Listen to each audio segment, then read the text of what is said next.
Hi, this is Cindy Grau from Park Ridge, and I'm a top fan of the Mike Novak Show Facebook page. You're listening to WCGO Radio, 1590 and 95.9, Chicago Smart Talk. The Mike Novak Show starts in 3, 2, 1. This is not a drill. My name is Greta Thunberg. We are living in the beginning of a mass extinction. Our climate is breaking down. Children like me are giving up their education to protests. But we can still fix this. You can still fix this. To survive, we need to stop burning fossil fuels. But this alone will not be enough. Lots of solutions are talked about. But what about a solution that is right in front of us? I'll let my friend George explain. There is a magic machine that sucks carbon out of the air, costs very little, and builds itself. It's called a tree. A tree is an example of a natural climate solution. Mangroves, peat bogs, jungles, marshes, seabeds, kelp forests, swamps, coral reefs, they take carbon out of the air and lock it away. Nature is a tool we can use to repair our broken climate. These natural climate solutions could make a massive difference. Pretty cool, right? But only if we also leave fossil fuels in the ground.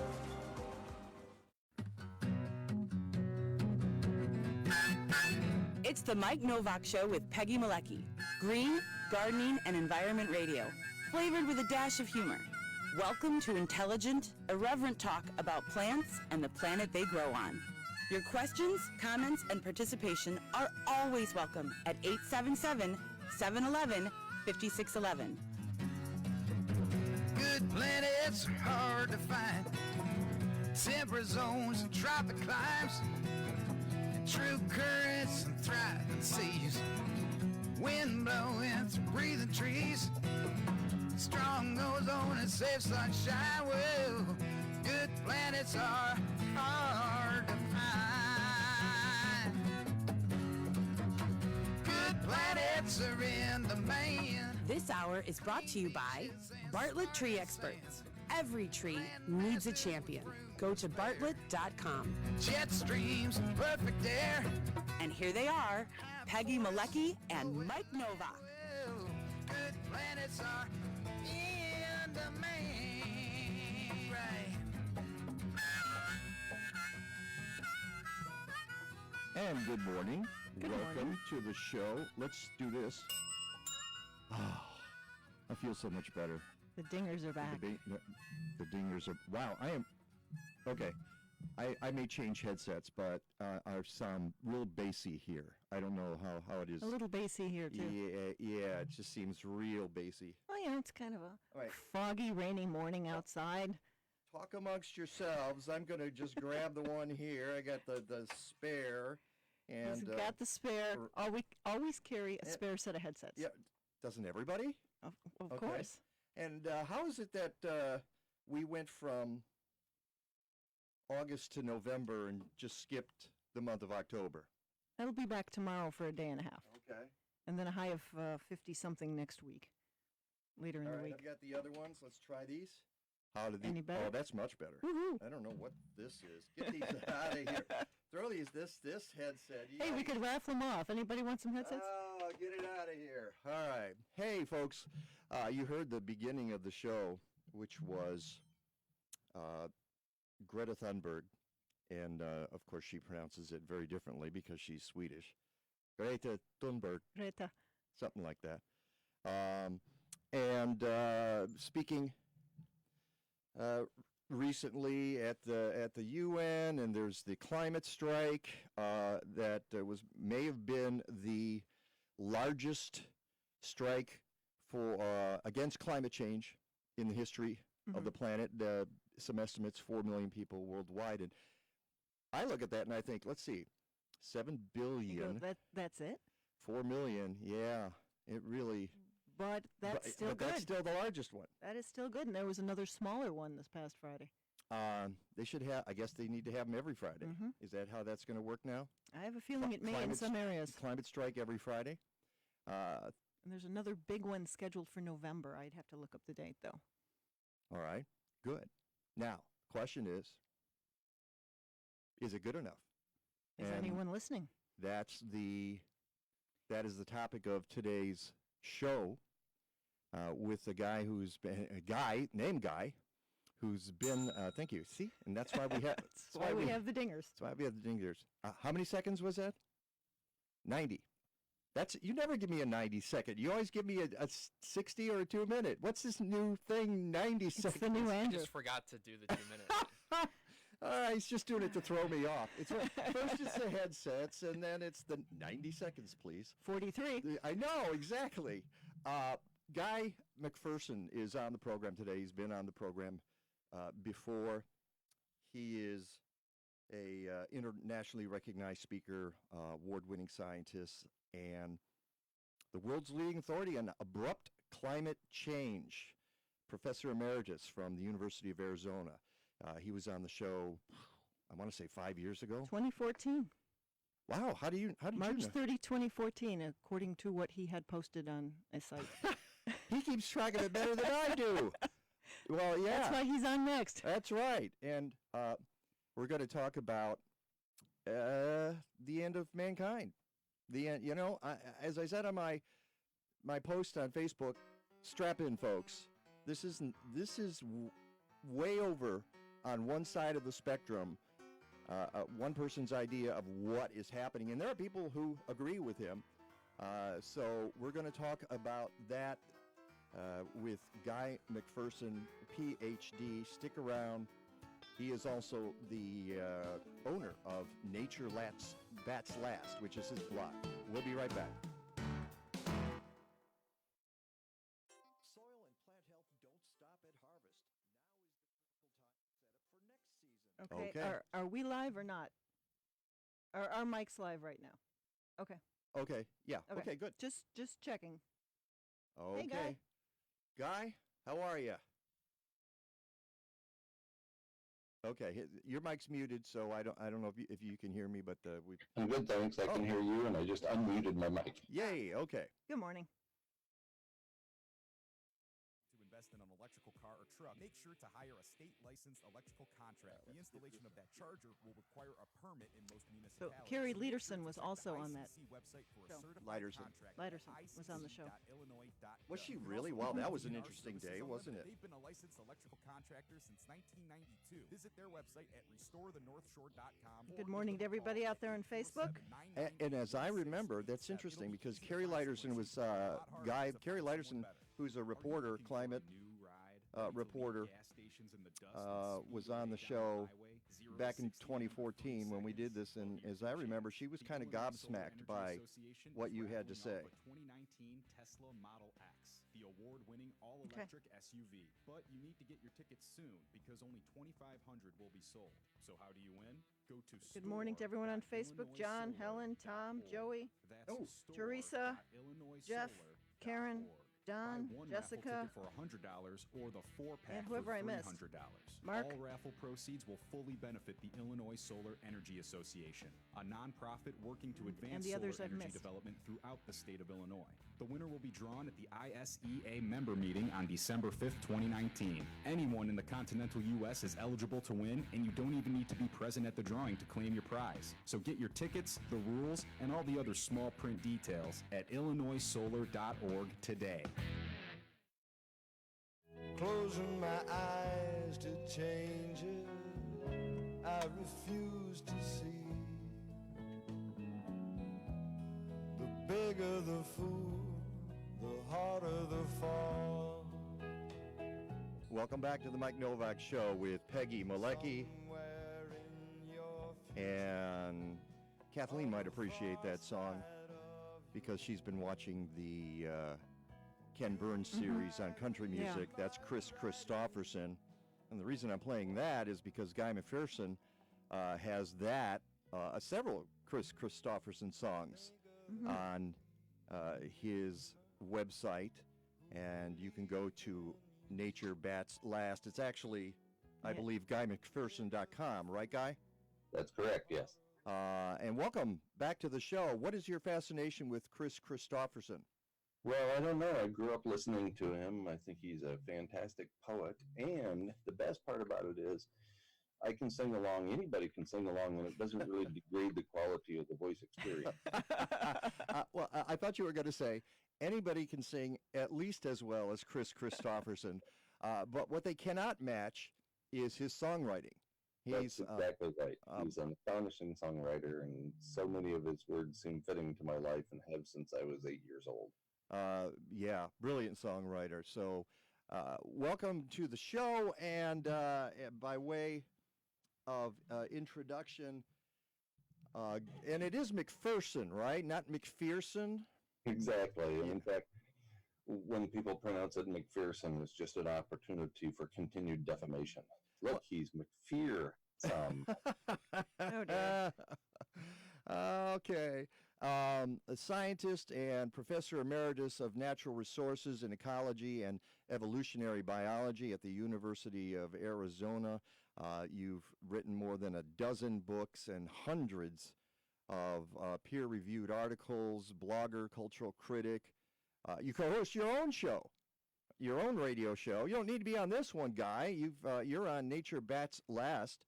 And just this month, Guy McPherson received the Jazz for Peace Honorary Ambassador Award. Past recipients include United States Congressional Representative Dennis Kucinich and American historian Howard Zinn. And I'll tell you, personally, I wouldn't mind being in the same company with Howard Zinn. Yeah, it's pretty good company, I'd say. So congratulations on that. Congrats. Thank you.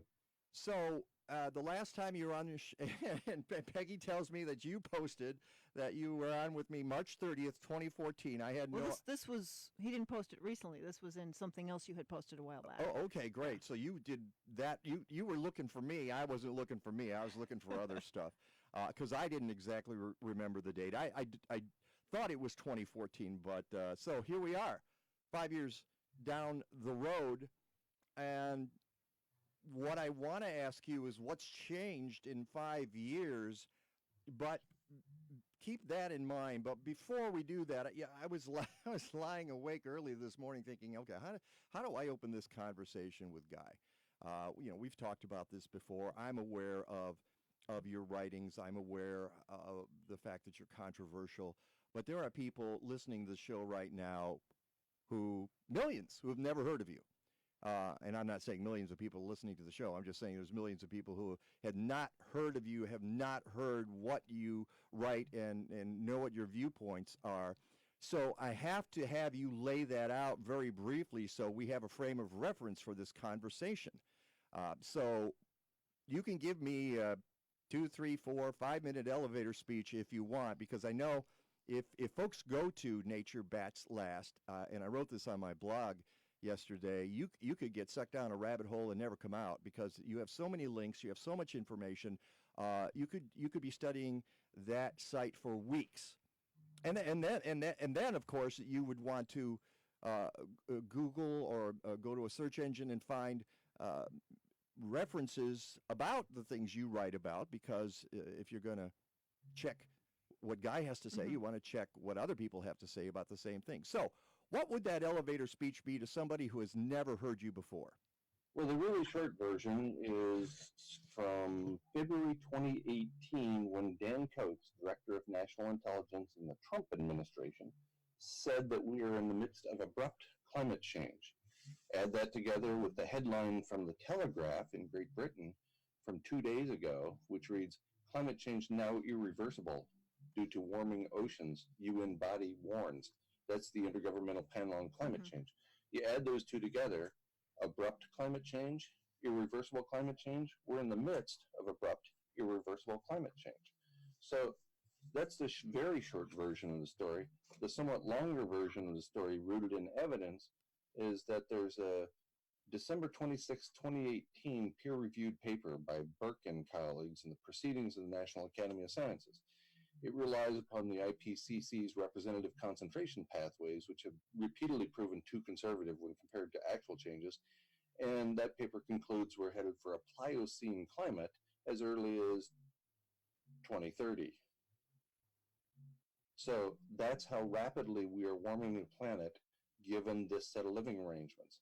Civilization is a heat engine based on the laws of thermodynamics, and yet, look at the other side of the coin. What if we manage to slow or turn off civilization, industrial civilization? That, in fact, warms the planet even faster because of something called the aerosol masking effect, or global dimming.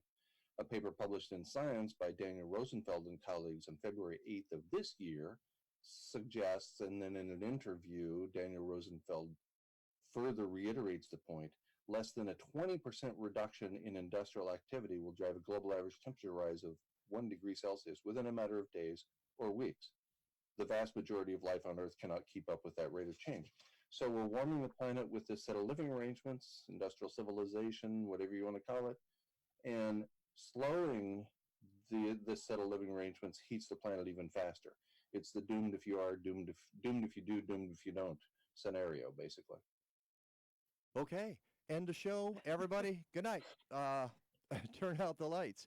That part of it is, to me, Guy, very scary. The idea that we could try to stop industry and get airplanes out of the skies. And you say airplanes cause a lot of this problem. Is that right? Right. Yes, absolutely. And you're not, let's be clear here. You're not talking about chemtrails, all right?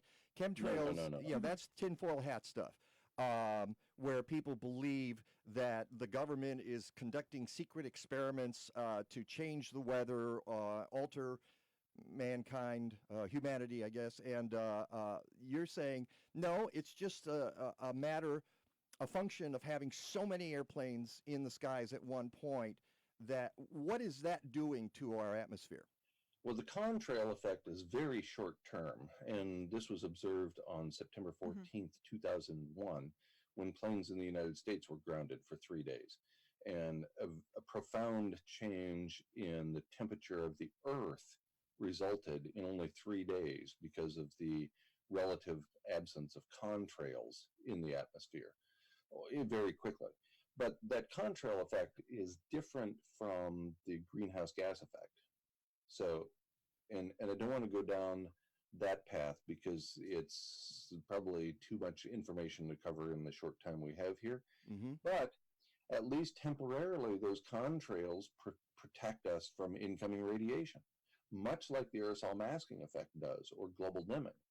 Those particulates associated with global dimming are not the same as the ones associated with contrails. So you can see how this gets a little messy. Yeah, it does. Contrails that serve to not only keep the planet protected from additional warming, but they also warm the planet by retaining nighttime temperatures at a high level. So let's keep this relatively simple. If we continue with greenhouse gas emissions, we'll obviously continue to warm the planet. We were warned in 2006 by James Hansen that we only have 10 years to fix this. We didn't.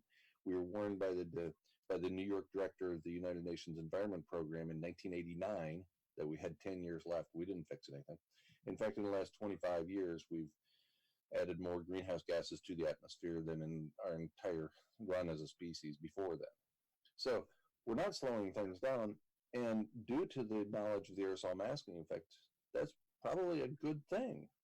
And the last 15 presidents, by the way, have known about the aerosol masking effect. The first paper on the topic came out in 1929. So we've known about this for a long time. It's one of those bits of information that is not well distributed, we'll say, not well published, not promulgated by governments or corporate media, that sort of thing. Why? Because, and I wrote about this in my latest paper in September issue of the, what's it called? Clinical Psychology Forum, peer-reviewed journal, Clinical Psychology Forum. Why would we not be told? Well, if we're not told, then certain people can continue to push the message of we need to conserve. But we've known since 1865, when William Stanley Jevons wrote his book, The Coal Question. We've known about Jevons' paradox. There's basically no such thing as conservation. So if you and I conserve, you and me and the entire middle class and a whole bunch of people in other countries can conserve the use of a finite material, other people will use that same material. I think you can see where this is going. If I don't use it, you will use it. If we don't use it, the 1% will use it. What's not to like? So promulgating the idea of conservation, and bear in mind, I'm a conservation biologist. I was in the School of Natural Resources and the Environment. For years, I taught the good news about conservation, but when we're talking about a large population with a finite material, it doesn't play out. The other side of Jevons paradox is the more efficient we become at using any finite material, the faster we use it up. Mm-hmm. So what happened in the wake of 2008, the global financial crisis? Automobile engines became more efficient. And what did they do with the efficiency? They didn't improve fuel efficiency. They added more power to the engines. So the big motor companies made the engines more powerful because we have harnessed that efficiency. So where this leads is to an absolute mess. We've been misinformed or uninformed about the aerosol masking effect since at least 1929, for the last 90 years. Why have we not been told? I suspect it's because certain people stand to benefit in ways that the rest of us won't. You know, you talk about the use of materials. A couple of years ago, we had a friend of mine on the show who's written a book about aluminum, and he calls it Aluminum Upcycled. And one of his points was that we're really good at recycling aluminum. It's some of the original, once we figured out how to get the element in a state where we could use it, which was the early 1900s, some of that same aluminum is still being recycled because it's that efficient a process. However, at the same time, we're still mining for aluminum at ever greater rates. So it doesn't do us any good to recycle it if we're going to keep mining it, because it's an extremely destructive process. And remember in the 1960s when we were told reduce, reuse, recycle in that order, because that's the order that matters. If we reduce as individuals, we get everybody around us to reduce their consumption, and then we reuse the materials we have. Recycling becomes irrelevant. Why are we only recycling? Because that makes money for a few people, a lot of money for a few people. Mm-hmm. But in the grand scheme of things, it's, relatively unimportant. That's not to say I don't recycle. It's not to say that I don't reduce. It's not to say I don't reuse. I do all of those things. But I know the futility of the exercise. That brings me to, I'm constantly pointed out as being the bad person because I'm, quote, encouraging inaction from people or whatever, that I'm actually encouraging people to use materials faster. I want to quote Viktor Frankl from his 1946 book, Man's Search for Meaning, which was very influential for me when I first read it 30 years ago, and I've recently come across again this paragraph. Between a stimulus and a response, there is a space. In that space is the power to choose our response. In our response lies our growth and our freedom. The last of human freedoms is to choose one's attitude in any set of circumstances. I'm providing the stimulus here. You and I, Mike, and also Peggy, are providing the stimulus. It's the stimulus. We're providing this information to people.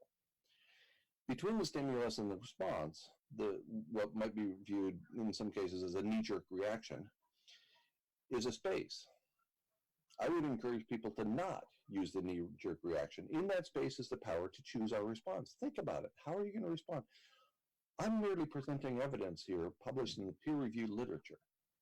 In our response lies our growth and our freedom. The last of human freedoms is to choose one's attitude in any set of circumstances. I would say we have something else going on too.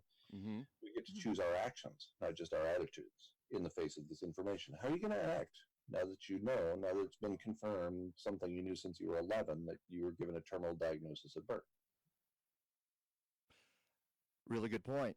And that takes us to what it is that you believe, which is that we've crashed through all of the stop signs, and we're at the point of no return, and we'd better figure out how to deal with it. In fact, you put an argument for hospice.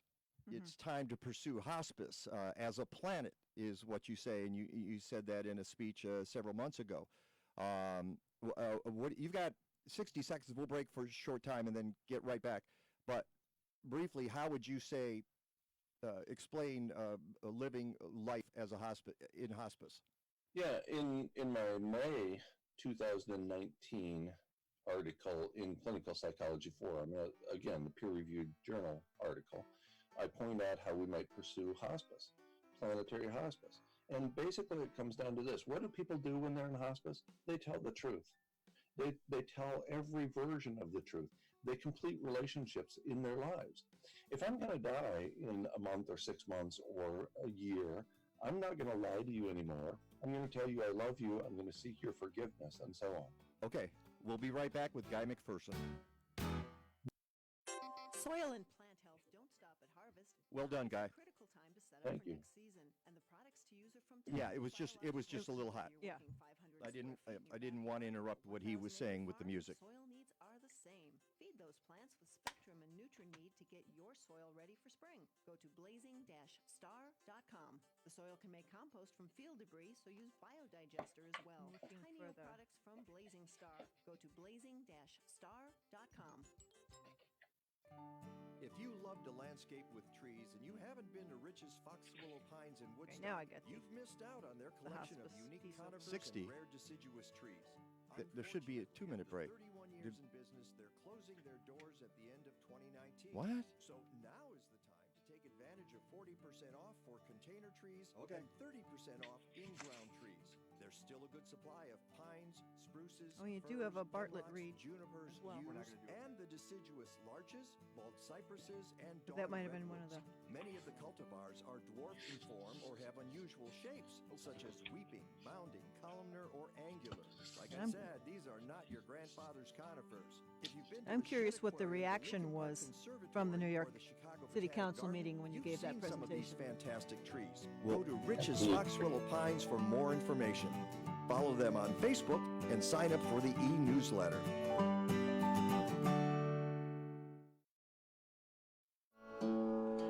Every hard rock and wreck on the highway, every heartbroken rule of the road, every true thing we wrote on the wind is still singing. Love is the last thing to go. Welcome back to the Mike Novak Show with Peggy Malecki, another Chris Christopherson song, again, that I found on the website Nature Bats Last. As I said on my blog, if you get all the way to the bottom, you don't have to believe everything Guy says. You don't have to understand it. You probably won't. I'm not a scientist. I don't understand everything. I think it's worth reading. I think it's worth getting into your brain, given that this is a point of view you don't hear that often. All right, you hear the climate change skeptics. They're out there.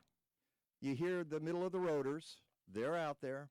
You don't hear this very often, which is we're screwed, and we need to address that somehow. And the way that that Guy McPherson does is, as you say in your site, love. It's live a good, full life. Do what you can right now, knowing how that's going to play out. Yeah, and the difficult part for me and most other people is living with urgency in light of the terminal diagnosis we were given at birth, and continuing to live with urgency because it's exhausting.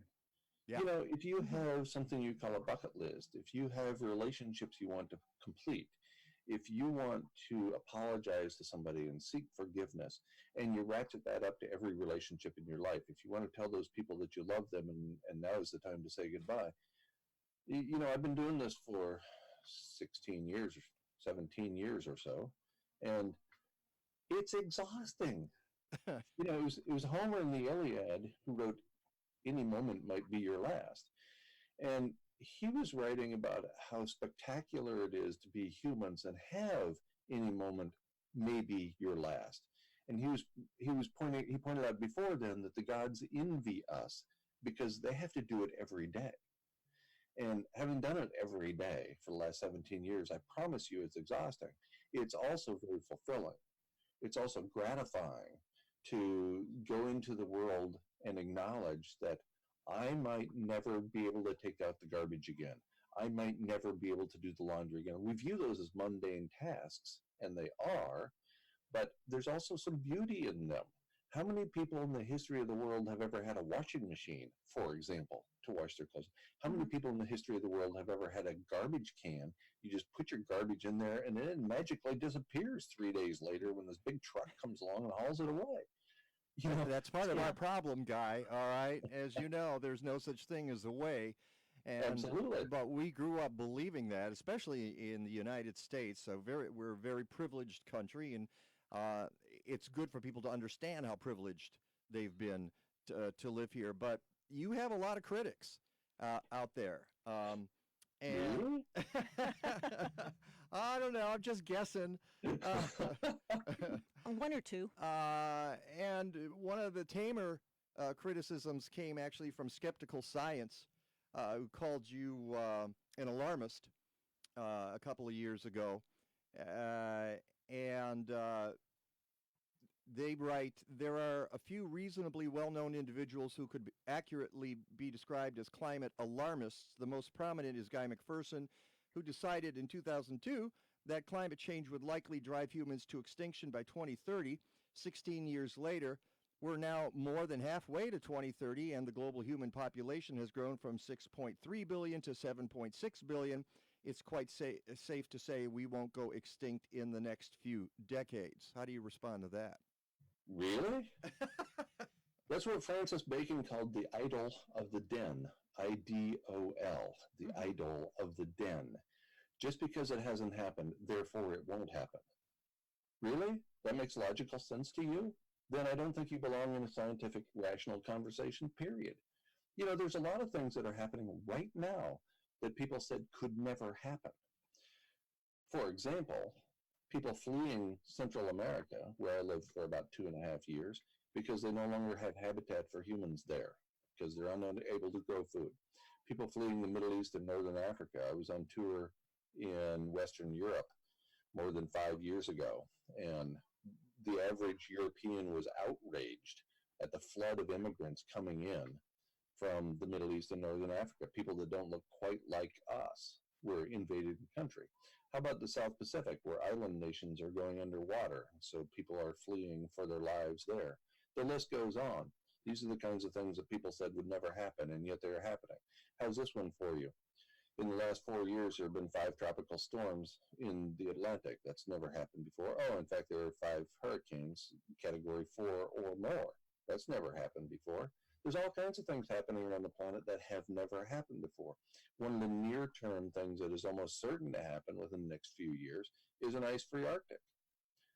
Ask any scientist when that will occur, and I doubt if you get a response that goes beyond 2030, because it's clear that we're very near an ice-free Arctic event now. Yeah, well, you know, we had one of the scientists claimed it would have happened by now, and he's taking some heat, no pun intended, because it hasn't happened at this point. And this is what happens and that's the danger, I guess, of making predictions. We have a meteorologist on our show, Rick DeMaio, who says, I don't want to go more than a week out, because you really get into shaky territory. Mm-hmm. Yes, absolutely. And Wisław Maslowski is the person you're talking about. He was the lead author on a paper in the journal Annual Review of Earth and Planetary Sciences, came out in 2012. And what the article pointed out by him and 3 other co-authors was a projection, not a prediction that's been misunderstood as a prediction, but it was actually a projection. Based on existing data, if we continue a linear decline with respect to the ice in the Arctic, then we could expect an ice-free Arctic in 2016 plus or minus 3 years. So they were just projecting based on the information they had, which at the time only went up to 2007. And so I had a conversation with Maslowski a few months ago, and he pointed out that we have better tools now, and so they don't predict an ice-free Arctic to occur within that time frame, including 2019, which is the last of the 7 years that would have fit into that time frame. Mm-hmm. But we also need to recognize that the research by Natalia Zhukova and colleagues pointing to a tremendous release of methane from the Arctic is not dependent upon an ice-free Arctic. And that's clearly underway. You look at the methane in the atmosphere, it's gone exponential. So there's a bunch of different pieces that, to me, add up to an overheated planet. Roughly 410 parts per million carbon dioxide in the atmosphere, 2.5 times as much methane in the atmosphere as we had at the beginning of the Industrial Revolution. That methane is being spewed by the permafrost, terrestrial permafrost, and also from the Arctic Ocean. You know, there's all kinds of factors that have contributed to overheating the planet and will continue to do so. And I don't see much information out there about how to cool the planet. We're the hottest planet ever experienced by Homo sapiens, and we don't know how to cool the planet. That's a serious problem. And as you mentioned, methane is a huge part of that. It's not just carbon dioxide. And you mentioned methane in the context of feedback loops. Well, would you like to explain that to folks who might not understand that concept? Yeah, a feedback loop, or a self-reinforcing feedback loop. I like that phrase a little bit better because it tells you that it's self-reinforcing. Once you push the snowball, so you make a big snowball, for example, in the wintertime, back when we had snow, and you make it on a hill, and you get this big snowball, maybe 3 feet in diameter, and you push it down a steep hill. And the further it goes, the more snow it picks up along the way. The more snow it picks up along the way, the more inertia, the more momentum it has to continue going down the hill. All you had to do was push it. All we had to do was push it with respect to the climate system. And we did. And now the system has taken over itself. This is one of the things that the director of the New York office of the United Nations Environment Program said back in 1989. It was released by Associated Press, so you can find it in any archive of any major newspaper in the United States.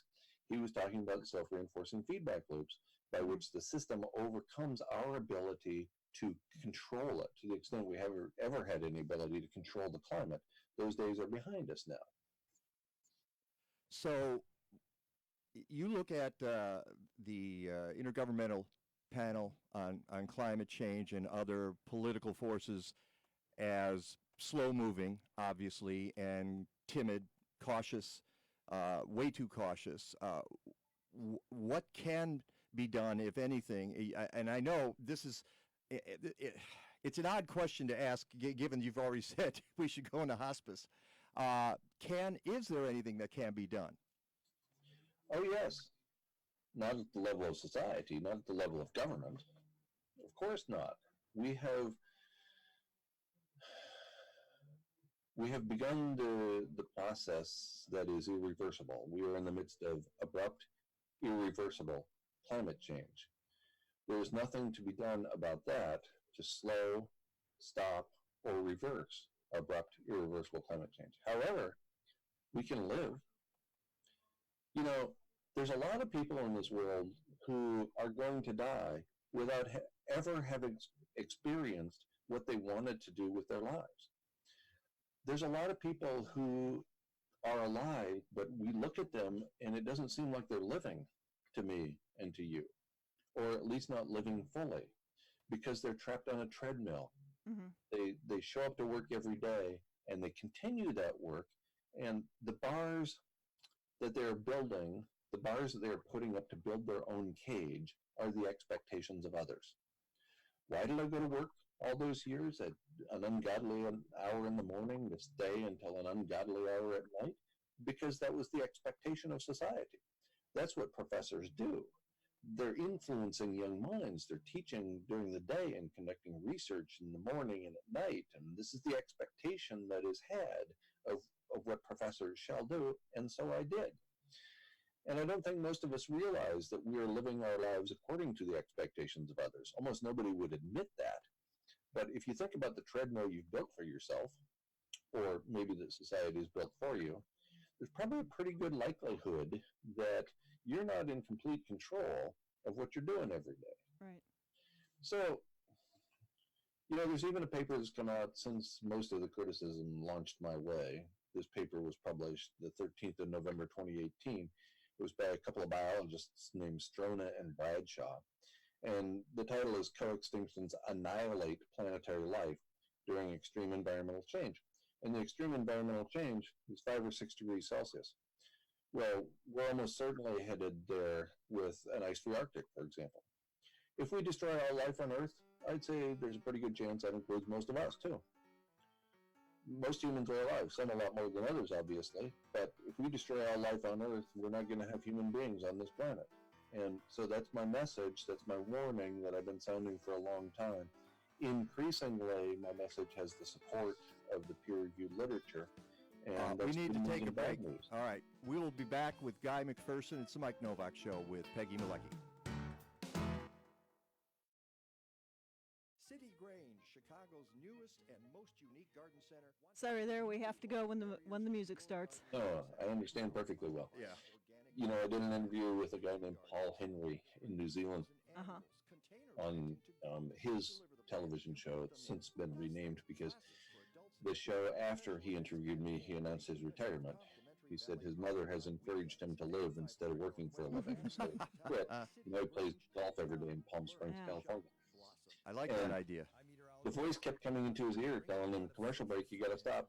And he would say, "Helen, we don't have to do anything. We're all going to die. We're just going to keep this going for now." And the 3-minute interview, which was slotted, turned out to be 10 and a half minutes without a break. And I imagine the commercial people weren't all that impressed. Our machine kicks in here with the spots, so. Right. But yeah, it just, society programs you, this is what you do. Right. You know, that you, as you're saying, you go to the job every day and everything else. Because it reminds me that Chicagoans want to lead healthier lives. And Natural Awakenings magazine helps them do just that. Natural Awakenings is the greenest, healthiest magazine in the Chicago area. Each month, we bring you the latest information about health and wellness, complementary medicine, fitness and exercise, raising healthy kids, and even keeping your pets healthy. You'll find articles about healthy homes, too, including gardening, energy efficiency, and green living. And if you love good food, you'll always find tasty recipes and healthy cooking hints. And check out our monthly calendar. It's full of events to keep you connected. Natural Awakenings is available in more than 1,100 locations throughout the city, as well as suburban Cook, Lake, and McHenry counties. And it's free. Or visit us at nachicago.com. Natural Awakenings. Feel good, live simply, laugh more. Chicago Smart Talk, AM 1590 and FM 95.9, the exclusive home for the Dave Ramsey Show in Chicago.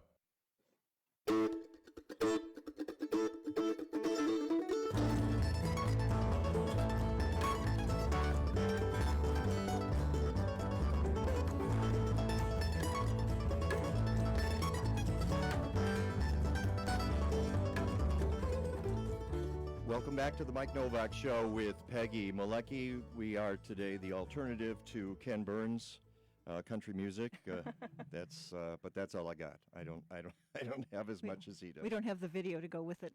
And we're talking to Guy McPherson, a professor emeritus from University of Arizona, and we're talking about the end of the world.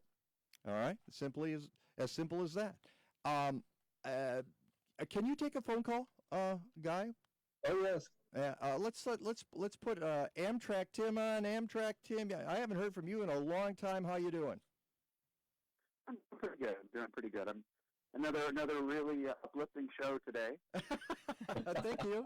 That's why I specialize in it. We do our best. Yeah. So, what do you want to ask Guy? I wanted to. In the thorium nuclear conferences, they've been talking a lot about the idea of running about 900 thorium-based nuclear reactors and doing nothing but removing CO2 from the atmosphere. Literally, that's all they do.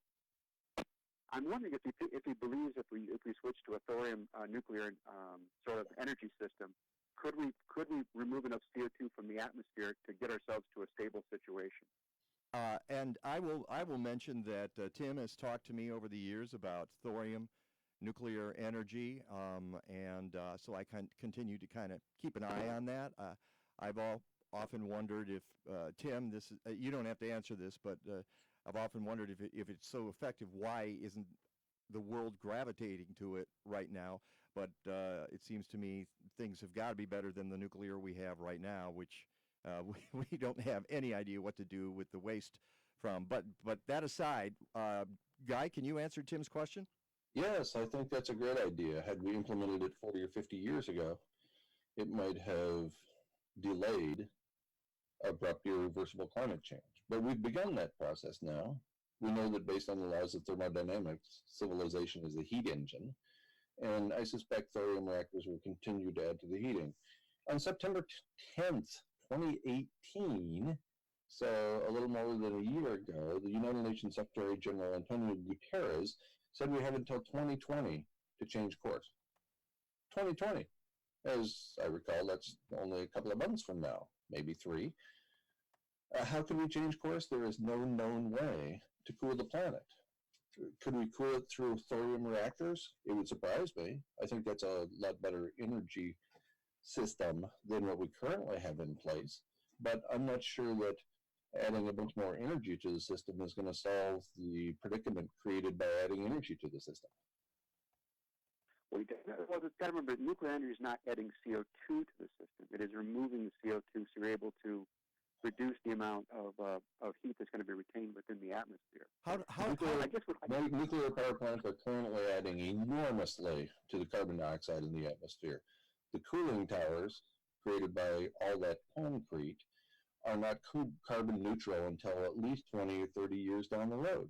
By that time, the nuclear power plants become unsafe and we start talking about decommissioning them. Not that we ever actually decommission very many, but we talk about it. So to claim that nuclear energy to date has not been a contributor to carbon dioxide emissions is naive. That is just not true. So you're saying... Direct opposition to what the IPCC says, as well as Dr. James Hansen. Yeah. Dr. James Hansen. I would defer to Dr. James Hansen on the carbon neutrality of nuclear energy. All right, and I'm going to... Well, how about deferring to the evidence? How about deferring to what does it actually take to make concrete, and in terms of the carbon dioxide emissions? It's an enormous contributor to carbon dioxide emissions. Cement, concrete, it's enormous.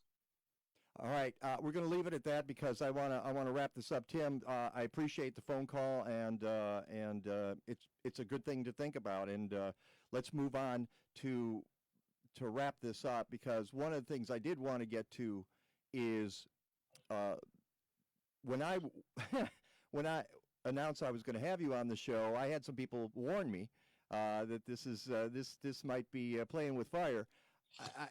5 years ago when I talked, I didn't feel that way at all, and it's interesting to hear it. But you engender a lot of passion, both positive and negative, and that's got to be part of what makes it hard to do this every single day, I would guess. Of course. Had I a non-existent choice, I would go back 20 years in time and not pursue the path I've been on. I've had very little impact on very few people. Promulgating this message has essentially destroyed my very privileged life. I have been defamed, betrayed, plagiarized, probably as much as anybody in modern history. None of these things are happy for me. None of these things brings me joy. If I had an opportunity to wind back the clock, I would do what everybody else does, including James Hansen, by the way, which is to lie. Lie by omission of the aerosol masking effect. Lie by omission of 6 dozen self-reinforcing feedback loops. Lie by omission about 410 parts per million being the most dangerous position we've ever been on. Lie by omission about being at least 1.7 degrees Celsius above the 1750 baseline, instead promoting the idea that we're around 1 degrees above the 1750 baseline. So, You know, there's all kinds of things I would do differently had I to do it over again. But now that I'm here, now that I'm telling the full truth, that puts me in the position of being increasingly willing to only speak the full truth, because you can't take away from me anything that hasn't already been taken away from me, period. Well, when I talked to you in 2014, you were living in Arizona, and you had basically given up on the comforts of life, as you say. You were defecating in a bucket, and then that, I was thinking at that time, if the Earth is heating, why are you living in Arizona? But and at the time, you told me off air that it had been a mistake, and so you ended up moving to Belize, and then now you're in New York, right? Yeah, and all of these moves of mine were based on compromise. Every relationship that we're serious about is rooted in compromise. So I established the homestead in New Mexico because of a compromise with my wife at the time. By the time I had lived there 10 years after starting the process, I realized that because of the aerosol masking effect, because of the catastrophic meltdown of more than 400 nuclear power facilities around the planet, that there was no way out. So it's time to live. Thus the move to Belize. And the move here is based on familial issues, mostly involving the near-term death of the family members of my partner. So these are the compromises we make. Would I rather be living someplace than in New York State? Yes, I absolutely would. But I do what I do out of love for the truth, out of love for human individuals. And if it shortens my life, so what? At least I'm living my principles. Would you say, and we only have a minute left, would you say in the past 5 years that more people have begun to agree with you or have gone the opposite way? Well, it's difficult for me to say. I would say that the evidence certainly has become increasingly clear. There's an occasional person who is willing to agree with me in public, but only for a short time, because what happens next is not very kind to that person. Okay, that's one way of putting it. Listen, we're going to leave it at that. I want to thank you so much for talking to us again. Guy McPherson, go to Nature Bats Last. You can search that on an engine or go to guymcpherson.com. Were you going to add something there, Peggy? OnlyLoveRemains.org is his other site. Right, OnlyLoveRemains.org.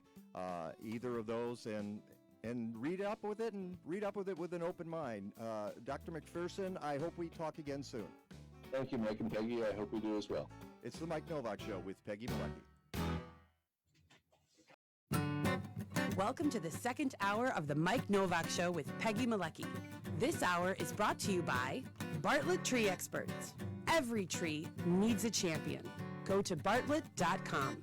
Here they are again, Peggy Malecki and Mike Novak. All I need is good food to eat and make me healthy, wealthy, wide awake. Lettuce, tomatoes, root and bacon. What about those sweet potatoes? All I need is good food to eat. All I need is good food to eat. All I need is good tools to make me music. Welcome back. Welcome. I got to tell you, I'm exhausted. I'm exhausted from that first hour. That was pretty intense. He is, and but calm. The reason I booked him on the show is it's a message that needs to be heard. Mm-hmm. It just does. If you're gonna be honest about everything out there, and as I mentioned, talking to Guy McPherson, the climate change deniers get all the time in the world in various media, and the middle of the roaders get a lot of time as well, but there are very few people saying that, we're really past the point where we can do much, and we got to figure out what that means. And I'm not sure that it means the end of the world and the extinction, and actually I should have, there's one of the questions that I was going to bring up and kind of flew out of my head, is like, are you sure it's like everything's going to go extinct? How does that work? Every single microbe, everything? But and perhaps the world has a way of healing itself. Anyway, now I got to put my cheaters on. because oh no, that's right, because I've got it on the Got it on here. screen on the computer I've got because it there, and I've got it on patch. So we wanted to do a plug for our friends at Music and Potlucks because they've got a big deal coming up next week, right? Yeah. Sunday, October 6th. Folktober. That's right, and we celebrated Folktober last year. Yeah, it's Stephanie Schroet in studio and Mark Dvorak. And Mark Dvorak, who is our buddy. In fact, he sounds a little bit like this.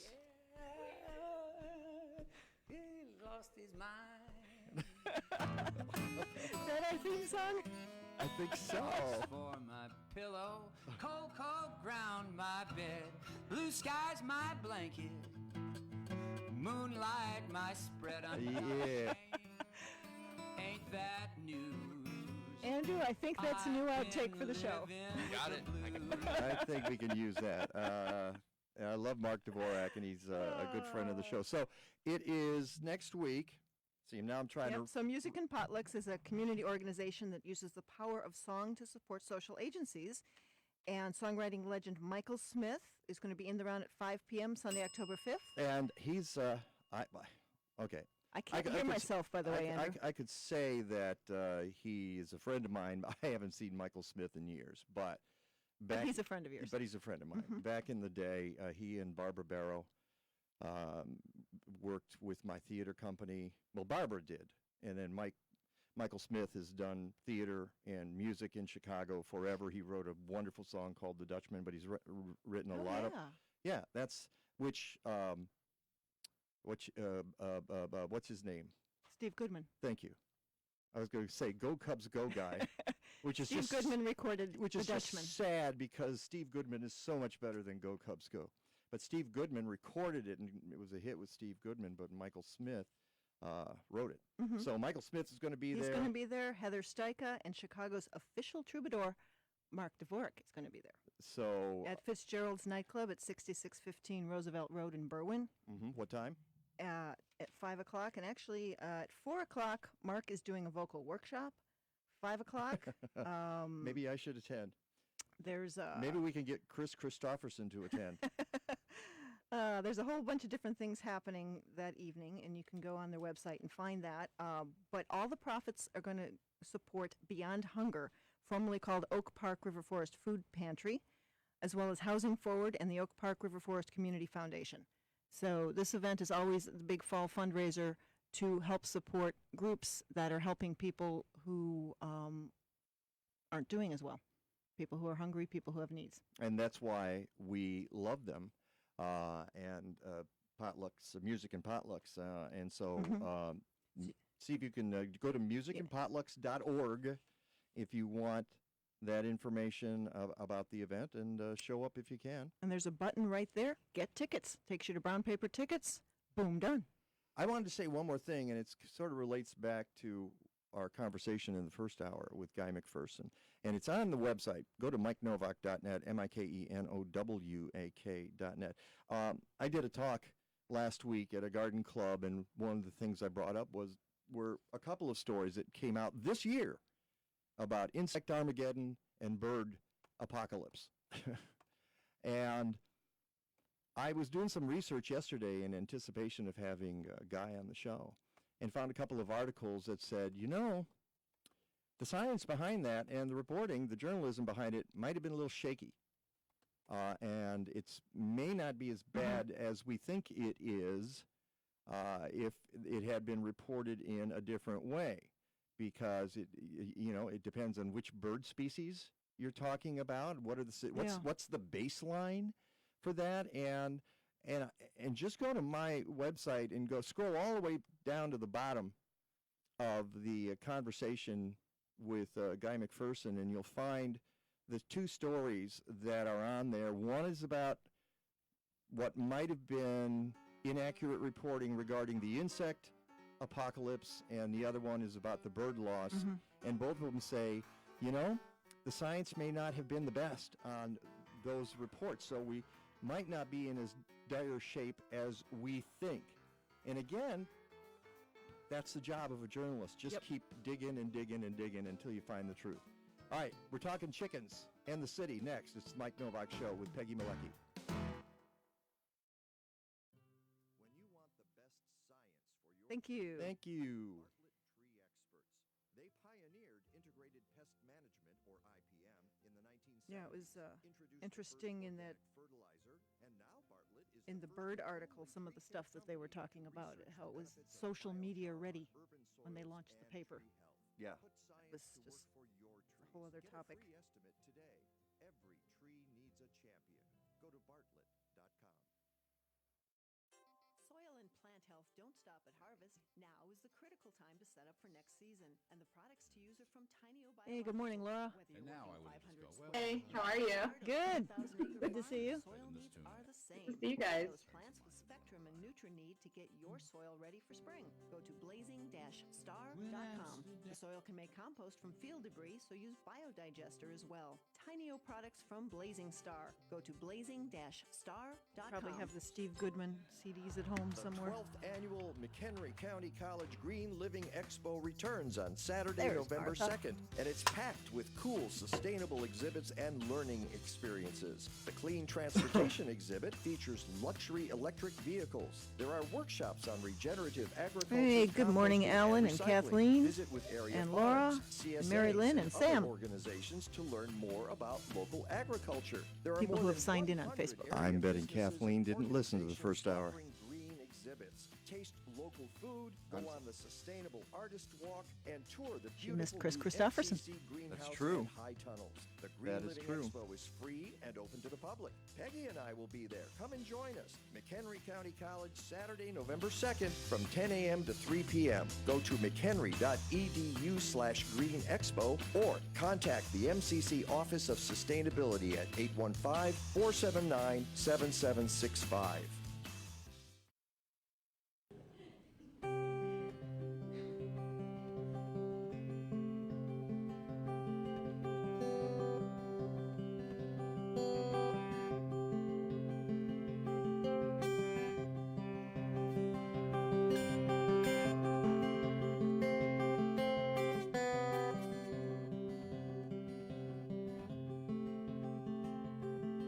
The Dutchman's not the kind of man to keep his thumb jammed in the dam that holds his dreams in. But that's a secret only Margaret knows. Welcome back to the Mike Novak Show with Peggy Malecki, and that, of course, is Michael Smith, who will be at the Music and Potlucks event, Folktober, next Sunday. So, and one more time, Peggy, do you have that in front of you? Where? It's going to be Fitzgerald's in Berwyn. And you can go to musicandpotlucks.org to buy your tickets. Okay. Just had to get a little Michael Smith on the show as well, especially that song. If you thought things were crazy in Washington, D.C. this week, you weren't behind the scenes with the urban agriculture folks in the city of Chicago. It seems like it was just as nutty a week here, and I know because I was talking to a lot of these folks, and a lot of folks, I've got email chains that stretch 30 messages, and you have to figure out how to file those and then find anything in one of those things, but that's what's going on. So today we have on the show Laura Calvert, who is the Executive Director of Advocates for Urban Agriculture. She's on the Skype machine. How you doing, Laura? Hey, I'm well. Thanks for having me. And thanks for Skyping in. I don't know. She's zooming. Oh, she's zooming. You're zooming in. Sorry about that. The Zoom machine. We've upgraded here. The Zoomboni machine. She's zooming. And on the phone we have Martha Boyd, who is with Chicagoland Chicken Enthusiasts, also with Angelic Organics Learning Center. How you doing, Martha? Doing great. Thanks, as always. My pleasure. So how do we start this? I think it starts with, it was kind of funny. Martha and I had a phone call about a week and a half ago, and we were talking about one thing and another, and I was talking about rumblings that there were going to be some changes in laws regarding livestock in the city of Chicago, and I remember very distinctly, Martha, you said, "Oh, we don't have to worry about that. I don't see anything on the horizon right now." And then the next day, this bombshell drops from Alderman Raymond Lopez of the 15th Ward, where he says that he had introduced an ordinance that would revise the codes regarding livestock in the city of Chicago, including banning roosters, including imposing some fees and some fines and other things. And you never saw people move so fast in your life.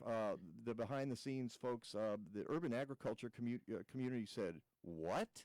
Are you kidding me?"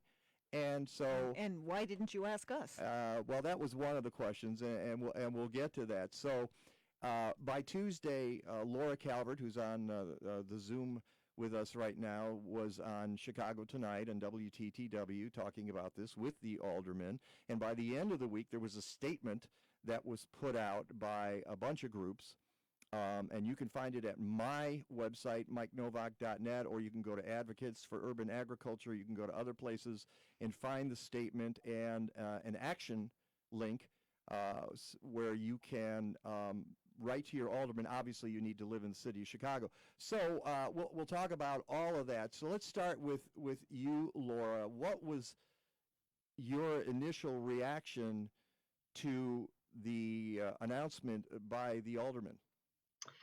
My reaction was total shock and surprise. This ordinance feels like a solution that's in search of a problem. And, what's been going on or what we've been hearing from Alderman Lopez or Napolitano is some pretty, I think, isolated and rare events that I don't think create an overwhelming issue here in the city with livestock. Also, we were very surprised that no one was consulted on this ordinance. We have extensive urban agriculture network here that's worked very collaboratively with the city of Chicago, and to see this ordinance kind of get pulled out of nowhere and introduced was surprising. And I think that's really a major point. It seems as if the ordinance, as you say, came out of nowhere, and the groups that have been working with the city for a decade or more, sitting down and discussing and revising laws and making them smarter and fairer, none of those groups were consulted on this. Correct. All right. So, yeah, it was a bit of a sucker punch. And so the groups, and you mentioned some of the issues of birds. You've seen some reporting, particularly in Block Club Chicago, about birds and other animals getting loose in the city. I went back and looked at the one from August 20th, Block Club reporting on that, and it was, the things they mentioned were the chickens that were rescued from a cockfighting outfit, which is like 100, but they didn't say that they did say they came from one building, but what happens is it gets conflated so that this is a problem, because did you know in our ward there were 100 chickens that got released? Yeah, they weren't just walking rescued down the street. It was one specific thing. It was, one incident. And they talked about a horse, and then it turns out the owner of the horse brought it into the city to show to kids. I mean, there seemed to be... The two goats that the owner had put there, yeah. On purpose, right. There didn't... If you read the article closely, there didn't seem to be a problem at all, or at least not the kind they were talking about. But so, Martha, I want to get back to you, because you and I sat down on Friday after you had a meeting with the city of Chicago. So part of the follow-up to this is that you're talking to the city. Can you tell me about that meeting and how you thought it went? Yeah, that meeting was initiated by Chicago Animal Care and Control, because they have been working on this for a long time. And so they initiated the meeting, brought in some animal rescue groups, and then some urban agriculture and backyard livestock representatives. And we all sat around the table and talked about more of the issues and figuring out problem solving, any actual issues, and also background on what you said. We've all been working on these topics for a long time collaboratively, and we have a lot of information already prepared to share with the city, and those are the next steps for us. And you mentioned Chicago Animal Care and Control. Roo Crew was part of this meeting. What's the CAS? I'm blanking on the. What's that stand for? Nobody. And they Chicago. Sorry. Chicago Animal Save. Right. Okay. Right. SAV. They've been working on the issue of, and we want to track down and understand more about the degree that there may be a problem of animals being released when people can't take care of them. But for the last 10 years or so that the Chicagoland chicken enthusiasts have existed as a network, we've worked, that group of people have worked really hard just to solve problems within the community of people that are keeping backyard livestock. And I really see that as the best approach, is to make sure that people get good information, are in communication with each other, and can intervene with each other. Because usually somebody who needs to give up an animal for whatever reason wants to do it responsibly and take good care of the animal. And so other folks are usually there to step right in and help them.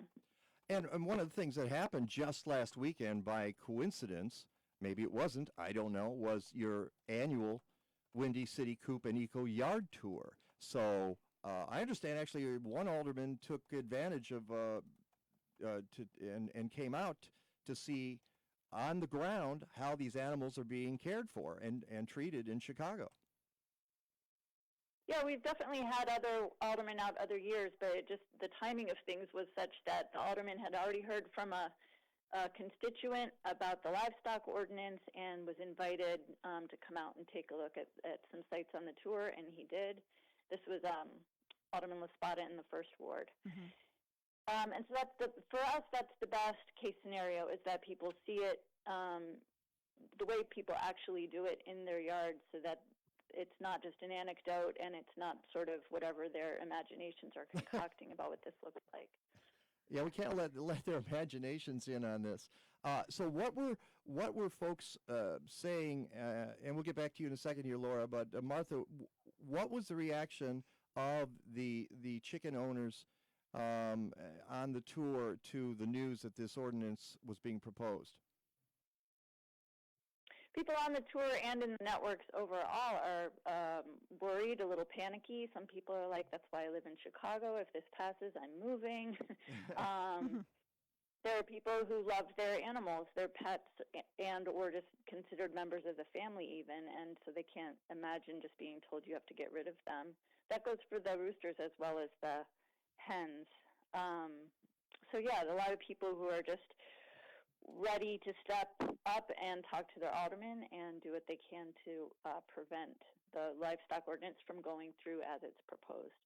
Well, let's get into that for a second, the rooster question. That seems to be a focal point. That's a lightning rod for these kinds of discussions, because you hear people complain about roosters. But as I heard other people say during this past week, dogs are just as loud as roosters, and you don't hear people saying we need to ban dogs in the city. Or limit them or raise the license fees. Right. So do you see that as an issue, Laura? I think the ordinance causes more harm than it does good around that issue. I think, the real problem is that it's going to put these rooster rescues at risk for sheltering roosters or the farmed animals that this ordinance wants to propose. And we advocate for good practices around keeping roosters if family so chooses. So, having a sound insulated coop, not letting the rooster out until, 8 o'clock in the morning or later. And also just to remind folks that, dogs and roosters have the same decibel level with their noise. It's about 90 decibels. And so, if we really want to have a conversation around noise in the city, let it be comprehensive and include other noise issues like dogs barking and leaf blowers and car alarms. Yeah, car alarms. I like the leaf blower thing myself. Yes. Can we do lawnmowers at 8 a.m. on a Saturday? Come All of on that. now. I'm trying to sleep. So one of the questions I had when I read it, has there been any discussion, even, you know, you were saying how the rescue organizations would be compromised as well. Was there any mention from the alderman of they might be exempt? He has not mentioned that at all, not in the ordinance or when we were on Chicago Tonight. I think there's a lot of unintended consequences and contingencies that were not considered upon the development of the ordinance, which is frustrating. Yeah. And that, by the way, a lot of this information, and I hope, Ellie, you've had a chance to repost, she's nodding, on Facebook, the link. And she just tweeted it. I posted it on my website, mikenovak.net, MIKENOWAK.net, and you can find the joint statement made by these groups. And by the way, the groups include Advocates for Urban Agriculture, Chicago Animal Save, Chicago Food Policy Action Council, Chicago Roo Crew, Chicagoland Chicken Enthusiasts, Home to Roost, Illinois Environmental Council, Urban Growers Collective. I believe we're adding the Humane Society of the United States to the list. You're nodding, Laura. Yes, as well as the Little Village Environmental Justice Organization. And that is to take to a meeting on Monday. Now, what's that all about, Laura? So, yeah, we advocacy partners had a meeting with the city on Friday, and we were told that the city will be meeting with Alderman Lopez on Monday to discuss the ordinance in full and also to raise their concerns as well as our concerns as advocacy partners. Mm-hmm. Okay, and some of what the it's not just, again, I'm going to emphasize, it's not just the roosters. That becomes a focal point, that becomes a lightning rod, but some of what would happen under the ordinance proposed by Alderman Lopez are it would require folks possessing fowl or livestock to obtain a livestock permit from the Commissioner of Health for $25 per animal, which must be renewed annually. Now, if you got a lot of chickens, that's a lot of money. Mm-hmm. And the idea of some kind of regulation, and again, I heard this talk last week among the various folks involved in this, the stakeholders, if you will. Regulating is not a problem. It's let's regulate smart. Mm-hmm. Right, Laura? Yes, and let's, have a conversation first with the stakeholders. And I mean, we take a position overall that we find education to be far more effective than legislation. And, we want to, if we're introducing an ordinance, it should be solving a problem. And we need to identify really what the problem is here in the city of Chicago and then work collaboratively together to solve that in a way that doesn't restrict families' right and freedom to raise their own food and keep pets. And it's something that, as I mentioned earlier and we mentioned earlier, has been negotiated over a long time with the city. The idea of how we can do this in a safe but fair way. All right, we're going to take a short break here, and when we come back, we'll be back with Laura Calvert from Advocates for Urban Agriculture, Martha Boyd from Chicagoland Chicken Enthusiasts. It's the Mike Novak Show with Peggy Malecki. We're talking livestock.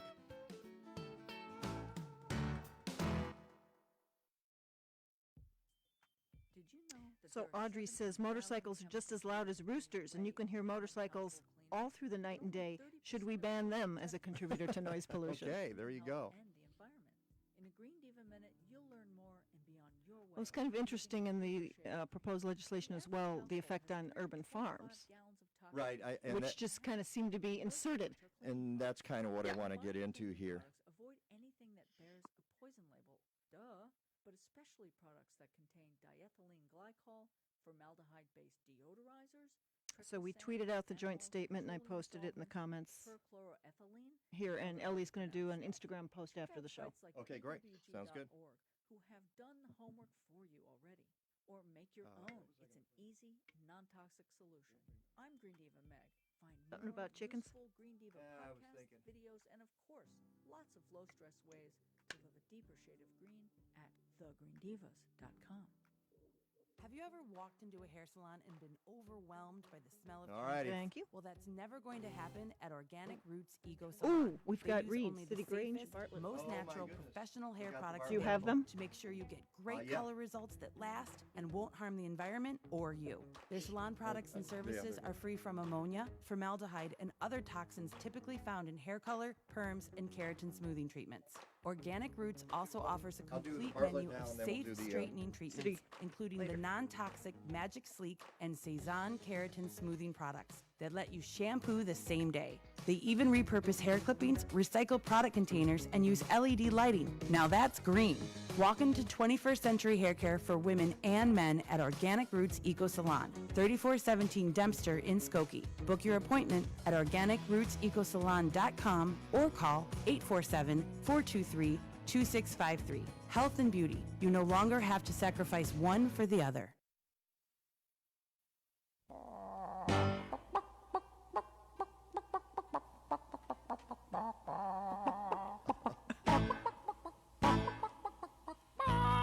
Martha knew this was coming. And Laura's laughing. Extra points if you can name who that is, Laura. Martha, do you know? Who sings it? I don't. Oh, okay. The Hen House 5 plus 2. Of course. The classic. It's a classic. All right. That's enough. And I just had to do that. It's and I'm You earlier, you referenced my first crush, Mighty Mouse, earlier in your show. Oh, really? When did I talk Yes. about? Might have been the Mighty exciting. House. Oh, it was Mighty House, but Yeah, you played it. But you played the Mighty Mouse. Oh yeah. It was one of the promos that we play on the station here. Yep, that's well, and that's of course about Mighty House Home Improvement Radio, which is on Saturday mornings from 7 to 10 right here on Chicago Smart Talk. Woof! 1590 WCGO. Ban that dog. That dog is too loud. All right. Have you got a bird or something, Laura, that you could also have contribute to the conversation? Sadly, no. All right. You guys hang on just a second. I have to ask folks if they've got a minute for their trees. Bartlett Tree Experts has some information on needle cast. If your conifer loses its needles by early to midsummer, they were cast off your tree. And you could have one of a variety of conifer foliage diseases. These diseases are usually more severe on young trees and trees growing outside of their native range. Yep, wet conditions favor the proliferation of needlecast fungi, and boy, are we having wet conditions. Welcome to 2019. By early to midsummer, most of the infected needles have dropped or been cast off, leaving only the current season needles, though diseased needles remain attached for some time on spruce and larch. Although few trees die from needle cast, there are serious diseases. These are serious diseases because they are unsightly and can lead to other issues. If you suspect needle cast or just want to have your trees inspected, contact a Bartlett Tree Expert arborist representative because every larch, every spruce, every tree needs a champion. Go to bartlett.com.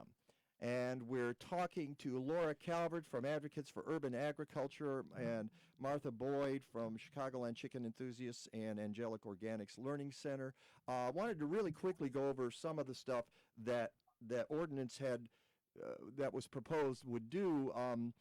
It would apply to single-family home or two flats. All other residential properties would be banned from obtaining a permit to have animals. Cap the total number of fowl at 6, which seems to be a popular number. We've talked about that on the side. I don't know, 6 always comes up. Livestock would be 2, regardless of the size of the livestock and of the property. Require anyone applying for a permit to contact all residents. This is really onerous. Would require them to contact all residents within 500 feet of their property line to inform them of the proposed keeping of fowl or livestock. If 51% or more of those contacted object, The city must not issue the permit regardless of the reasons for the objection. Wow. Levy fines of up to $500 for each animal every day until the animals were removed. This would apply to anyone in violation of the ordinance, even those operating within the law before its adoption. This is really a piece of work here. Ban roosters within the city. Require those selling any products from livestock or fowl, meaning eggs, milk, butter, to obtain an urban farmer business license. According to the talking point here, currently no clear urban farm business license exists within the city of Chicago. Would you care to explain that, Laura?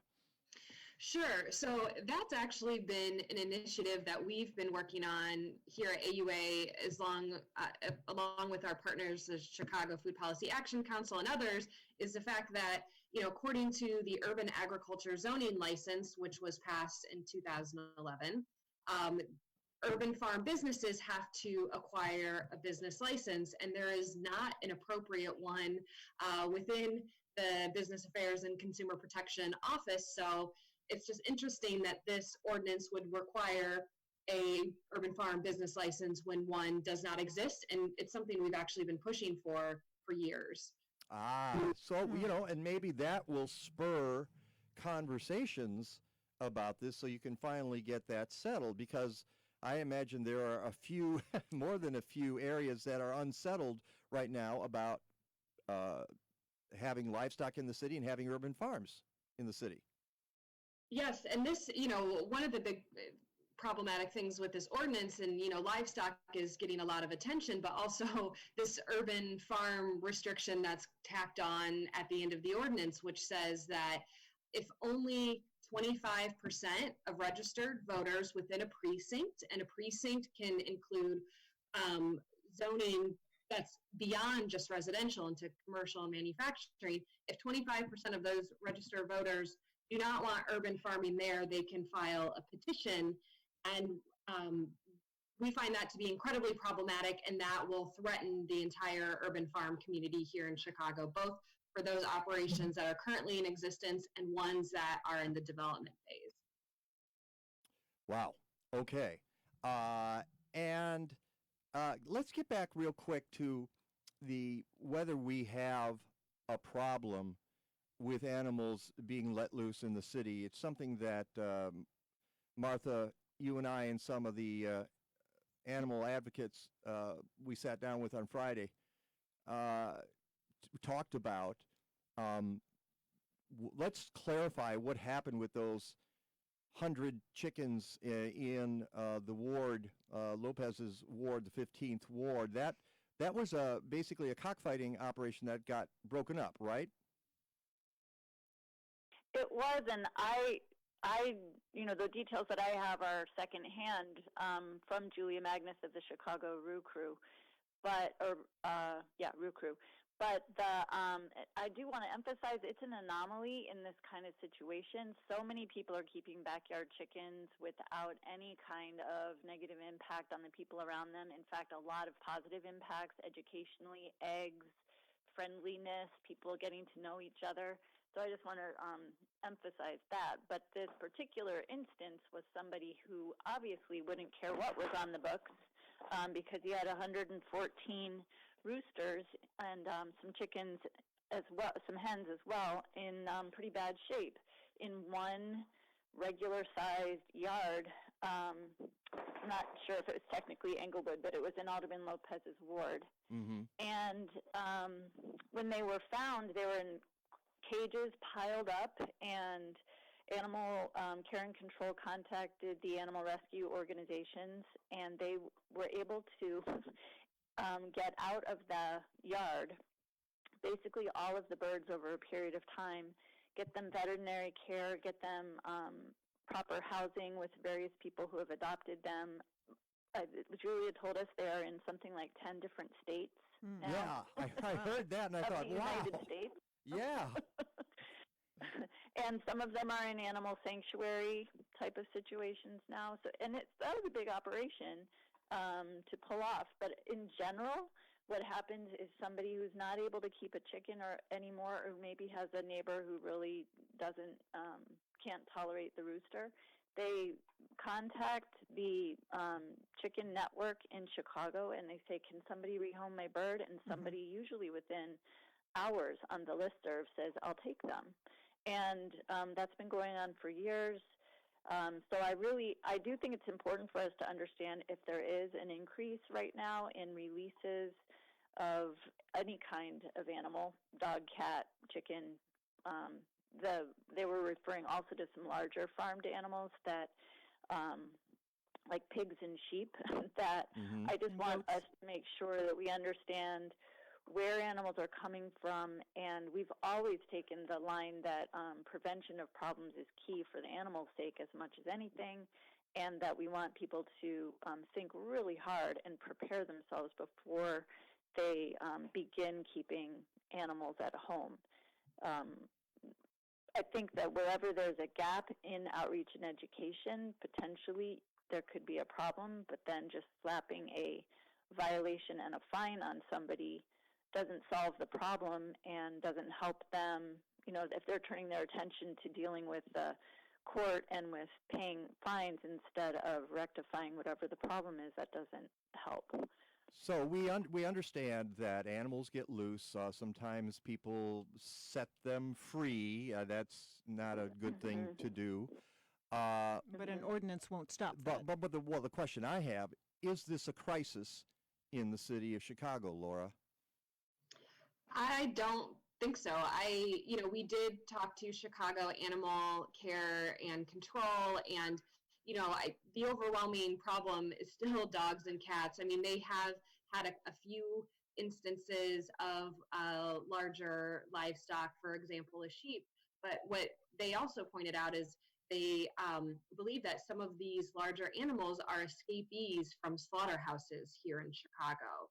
So, that also has to be taken into account too. And, if we're looking at the problem, we can't just solely turn to, the families who are keeping backyard animals, but also look at what's going on with the slaughterhouses too.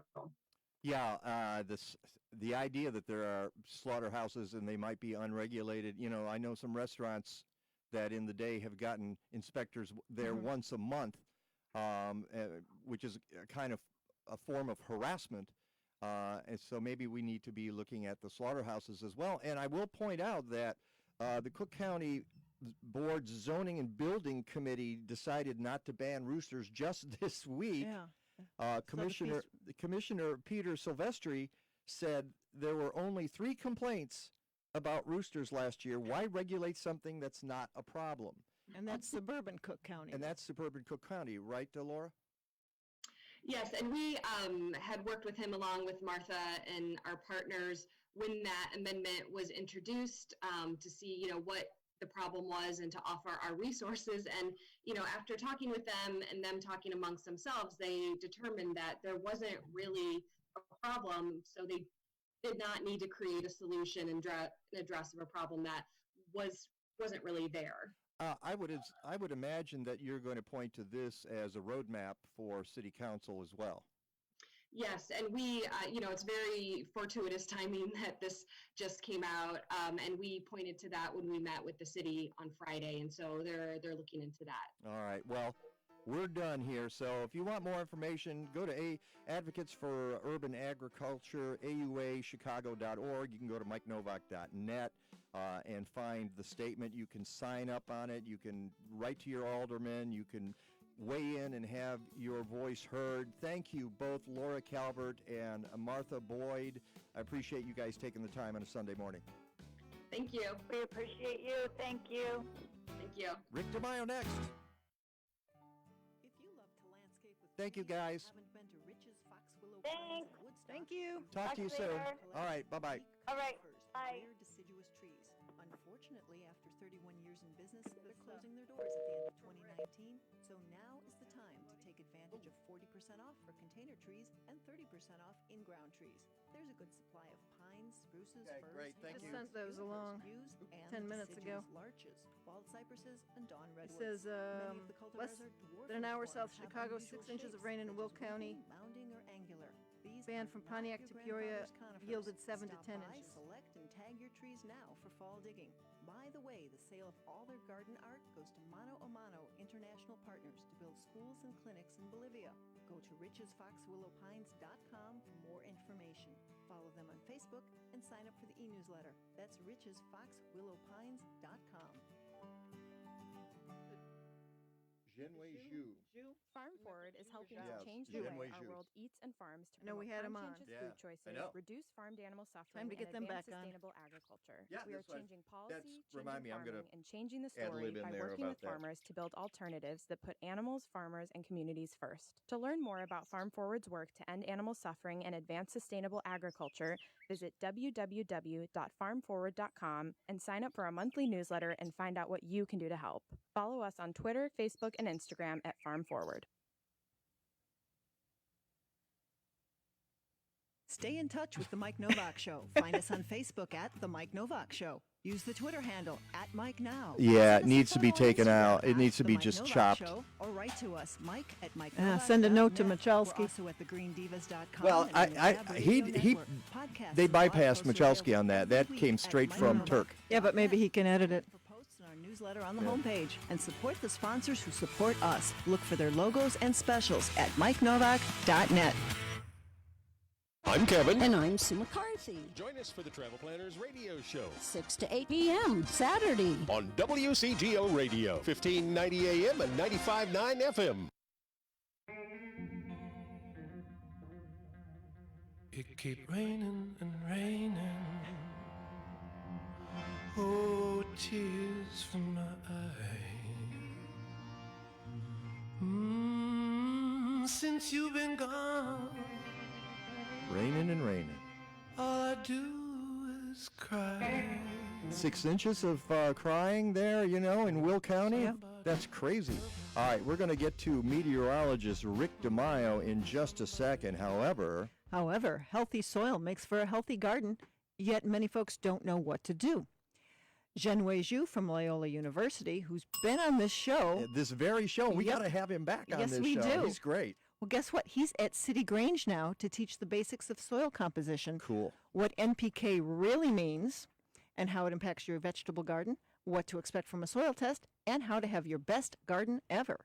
And City Grange is offering all of their soil products at 25% off for the attendees of this class, which is Thursday, October 10th from 2 to 3 p.m. at 5500 Northwestern Avenue in Chicago at City Grange. That's a class worth taking. This is a great time of year to learn about Yeah. your soil. I think it's going to fill up fast, so you're going to want to sign up at citygrange.com. Learn, shop, blossom. Welcome back to the Mike Novak Show with Peggy Malecki. Let's go right to meteorologist Rick DeMaio, who has been sending us some pretty amazing photographs. Wow. What's going on here, Rick? Yeah, good morning. First off, Mike and Peg, just to be aware of this, my mother is of Ukrainian descent, so this phone call may actually have a transcript that's released to the public a little bit later on. Oh, dear. You never know. You never know. You never know. Right? All I got to say to you, Rick. Don't be a jerk. Okay, just. Hey, I've known jerks bigger than me, so don't worry about it. I think we need Alan for that one. Yeah. Yeah. So here we are last week talking about 8 to 10 inches of rain in the northern suburbs and southern areas of Wisconsin, and now we're talking about almost the same amount of rain across our south suburbs, but this happened in pretty much less than 12 hours.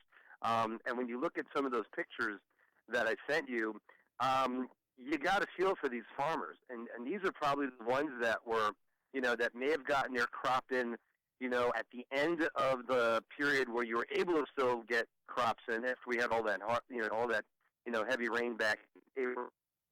And you're breaking up, Rick. Sorry about that. Maybe they were, hoping that they would be able to get their crop in and get their crop out before the first freeze came, and here we are worried about flooding rains in September. Wow. Yeah, I just it's kind of a deja vu here. I feel like it's May, and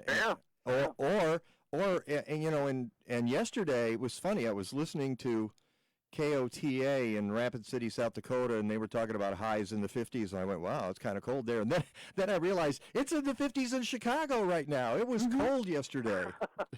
Yeah, it was. I think that's kind of indicative of the fact that the lake water temperatures really dropped off quite a bit, and it also shows you that the lake never really warmed up to a good depth. Where even though it was up to 75 degrees at one point, that was only probably about maybe 10 or 20 feet. And once it cooled off, it really dropped off. And also, when you think about it, we didn't really have that hot of a summer. We didn't have that long of a period of warmth, so that the lake water temperature was able to get back down in the mid-60s, and then even probably the middle of the lake, upper 50s. So, yeah, a day like yesterday kind of shocked a lot of people, but if you've been watching the way the lake water's been going down, it didn't shock a lot of us in the weather community. We kind of knew that it was going to be a cloudy, cool day, but the odd thing about it is we'll do a 30-degree turnaround and be right back into the mid to upper 80s during the day on Monday and even into Tuesday. Yeah, it's weird.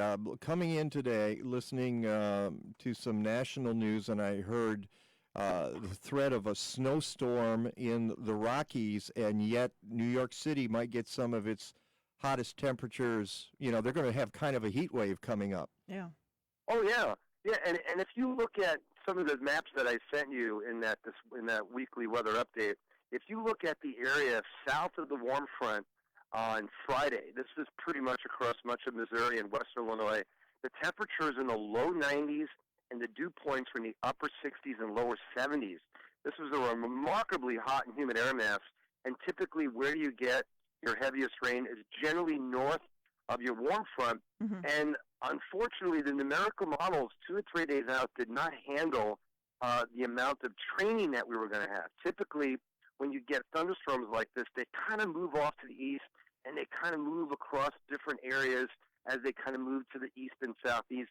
But these kept developing in the same spot over and over and over again. And that's one of the really difficult things about short-term forecasting is where is the heavy rain going to set up and where is it going to linger? And that's one of the things that I think this particular heavy rain event had was what we call training thunderstorms over the same area over and over and over again. And when you think about all the rain that fell to the north of us last week, a lot of those rivers were basically near flood stage already. Then you get, on top of that, 6 to 8 inches of rain, and the ground is already kind of saturated. You get massive flooding, which is what we've seen in the Will County area. The good news is any rain that comes across the system today or across the area today with this next system is probably going to be less than an inch. So whatever rain fell, that's pretty much it for the next 24 to 36 hours. But you mentioned, folks trying to get their crops out. It's when you get that much rain, working in the field is not easy. No, and we don't know to what extent. I mean, when you see an aerial view of rain that literally covers the ground, at this point you don't know whether or not, and I haven't really been able to inspect it in any great detail, you don't know whether or not it's 6 inches deep or a foot deep, because obviously corn this time of the year is about 6 to 7 feet high. But you really feel for, again, the people that were trying to get through the summer with any sort of pride and like, hey, I got a crop in one of the more challenging times of my agricultural career, and then this happened. And again, Mike and Peg, we're seeing more and more of these heavy rain events in September, in early October, as opposed to what we used to have in the spring. And does that mean that farmers, instead of worrying about the first freeze, now have to worry about whether or not you get heavy rain in the springtime? And it seems that's the direction that we're going. Wow. It's it's the new normal, whatever that is, and we don't know. The new norm is the new normal variability, or is the new normal just this piling up of rain? And a big pileup of rain sometime in the middle of the summer, too. Yeah, you got a good point there, Peg. It's like, at what point are you adapting for? Is it the heavy rain in the spring, the heavy rain in the summer, the heavy rain in the fall? It's pretty much any time between, the beginning and the end of the growing season. And, speaking of the snow that's out west, that's been ongoing now for about 24 hours. And if you go to that report that I sent you, click on the webcam site, and yesterday there was already nearly 6 inches of snow in parts of Glacier National Park. And while you look at that and you go, oh my God, that's terrible, this is actually beneficial. And like you talk about this all the time, is how important it is to get some sort of water into the root system of plants and trees in the fall before the ground freezes. Right. This is nothing but good news for them. Even though you think about it, 24 to 36, even 48 inches of snow, the ground is completely wide open for any sort of snow that melts, any sort of infiltration. The root systems of the big, tall pine trees are going to accept this. And on top of that, it basically puts an end to any sort of an early, fire season out there. All right, you got 20 seconds for a forecast here. All right, so cloudy, drizzly today, mid-60s today, mid-80s Monday, Tuesday, and back to cool weather Wednesday and Thursday, Mike and Peg. And more rain by the end of the week or not? A little bit of rain by the end of the week, but less than an inch overall. All right. Thanks, Rick. We'll talk to you next week. Want to thank Guy McPherson and Laura Calvert and Martha Boyd and Andrew and Ellie. Until next time, go green or go home. Stadler? What? Is that it? Yes, it's over. How'd you like it? I don't know. I slept through the whole thing. Well, you didn't miss much.